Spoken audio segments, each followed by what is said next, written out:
the College of DuPage, in our HVACR department, we have come up with multiple levels of electrical training for tomorrow's HVACR technicians. And what you're seeing here is what most technicians are going to run across as they enter into the field. We have different devices, different technologies, and different wiring strategies that can exist in each one of these training systems for all of our students to gain the knowledge they need to be successful in the workforce.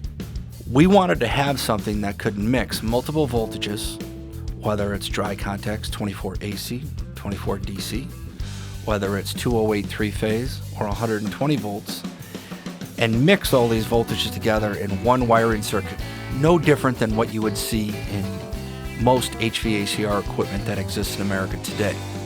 What these training systems are a response to is what all industry asked us as they came in again and again and again.